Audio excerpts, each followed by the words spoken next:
Hello everyone, very welcome in your physics session. In this session, we are going to study about the topic thermos flask or thermos. And this is our last topic of our lesson. ये last topic है. I hope students आपके घर में आप सबके पास thermos होगा. आपने उसमें चाय रखी हो, फिल की हो तो कुछ देर के लिए, कुछ टाइम के लिए वो ठंडी गर्म रहती है. अगर हॉट लिक्विड रख दे, फिल किया तो हॉट रहता है, कोल्ड लिक्विड फिल किया तो कोल्ड रहता है. बट क्या कभी आपने इसका इंटरनल स्ट्रक्चर, इसका कंस्ट्रक्शन, वर्किंग स्टडी किया है? तो आज के क्लास में हम वही स्टडी करने वाले. So let's start. बट उसके पहले हम कुछ इसके एग्जांपल्स देखते हैं.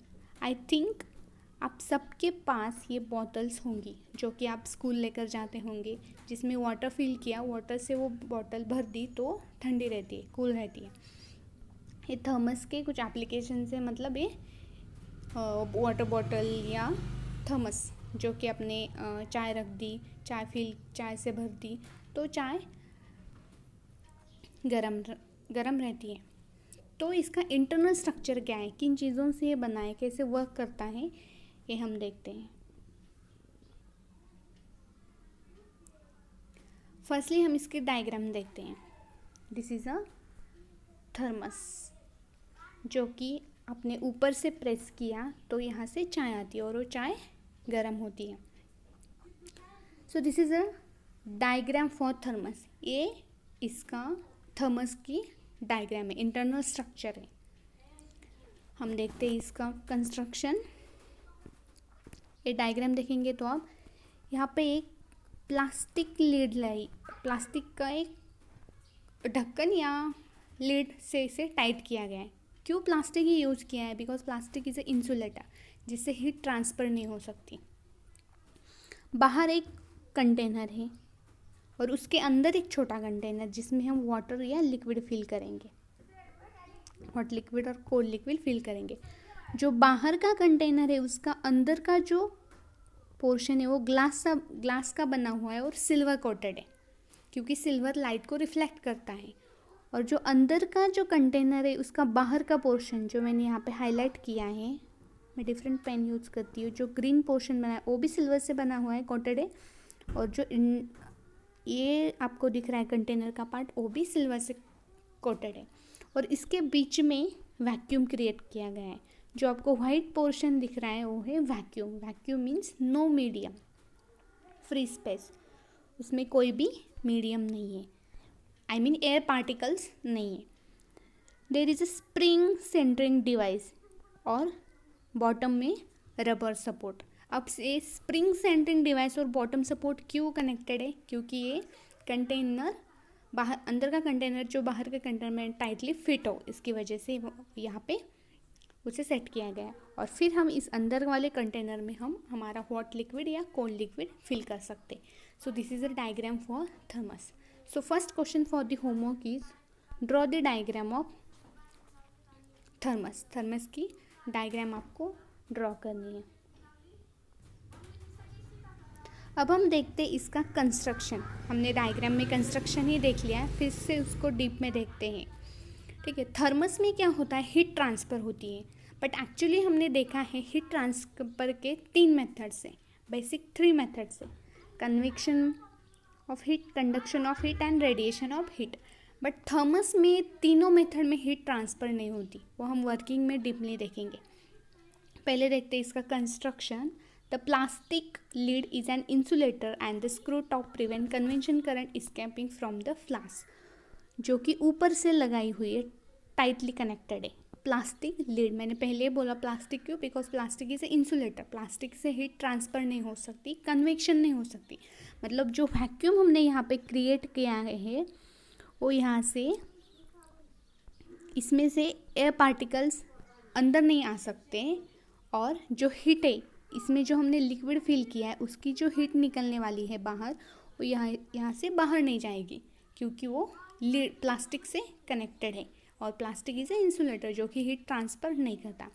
जो बाहर का वॉल है, कंटेनर है, इसका अंदर वाला पोर्शन ग्लास वॉल का है और वो सिल्वर से कोटेड है। मैंने पहले ही बोला सिल्वर क्यों, क्योंकि सिल्वर लाइट को रिफ्लेक्ट करता है और हीट को ट्रांसफ़र करने नहीं देता। और ये पोर्शन सिल्वर से कोटेड है।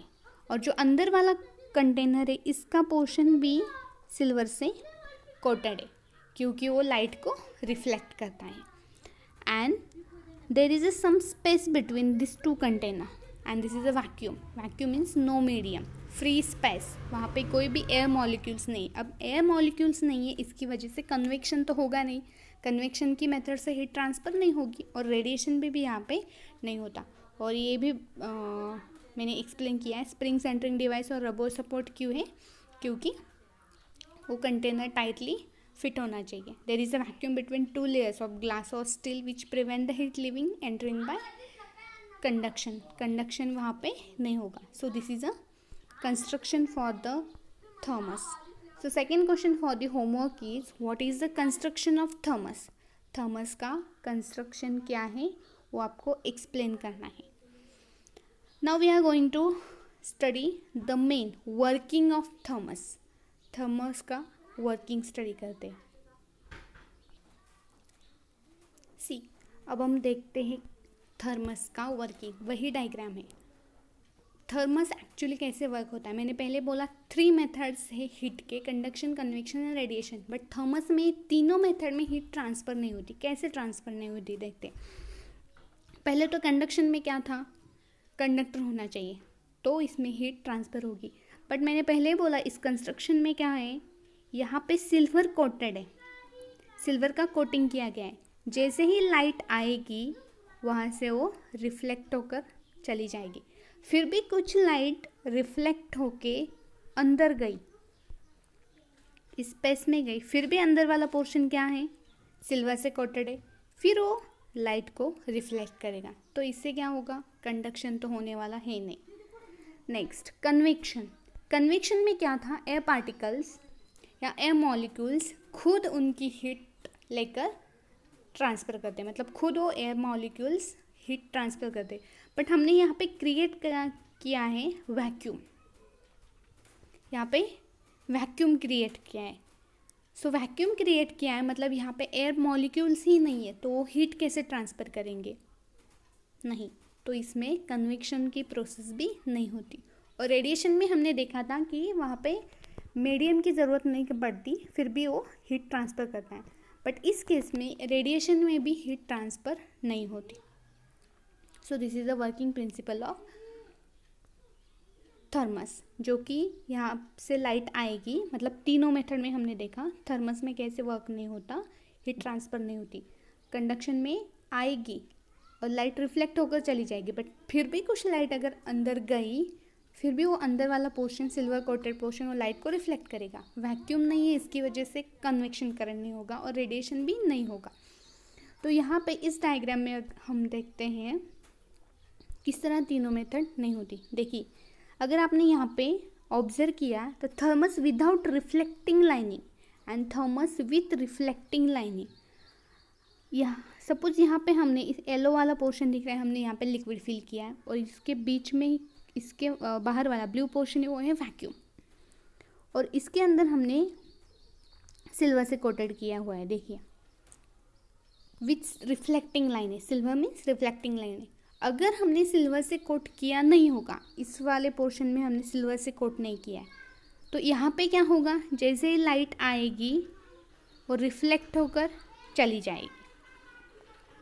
ठीक है, रेडिएशन में भी क्या होगा, लाइट आएगी, रिफ्लेक्ट होकर चली जाएगी, लाइट आएगी, रिफ्लेक्ट होकर चली जाएगी, रिफ्लेक्टिंग लाइन की वजह से।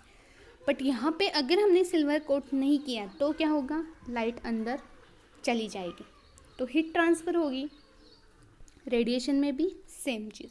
तो इसकी वजह से थर्मस का हमारा जो लिक्विड है वो जल्दी कोल्ड हो जाएगा, हॉट लिक्विड कोल्ड हो जाएगा। तो इस तरह बेसिकली थर्मस वर्क करता है, जिसमें तीनों मेथड नहीं होती, तीनों मेथड में हीट ट्रांसफ़र नहीं होती। बट ऐसे हम इसमें जो वैक्यूम क्रिएट किया गया है वो 100% नहीं होता। I mean, वहाँ पे कुछ तो थोड़े बहुत एयर पार्टिकल्स रह ही जाते हैं जो कि हीट ट्रांसफ़र करते हैं। सो इसकी वजह से थर्मस, ऐसा तो नहीं ना थर्मस में हमने चाय फिल की और वो 1 साल तक गर्म ही रही है, क्यों नहीं होती, क्योंकि उसमें थोड़े बहुत एयर पार्टिकल्स रहते हैं पर वहाँ वो हीट ट्रांसफ़र करते। सो इसकी वजह से 24 घंटे बोले या आफ्टर कुछ आवर्स हीट क्या होती है, हमारा लिक्विड क्या होता है, कोल्ड हो जाता है। सो this is basic principle of basic working principle of thermos.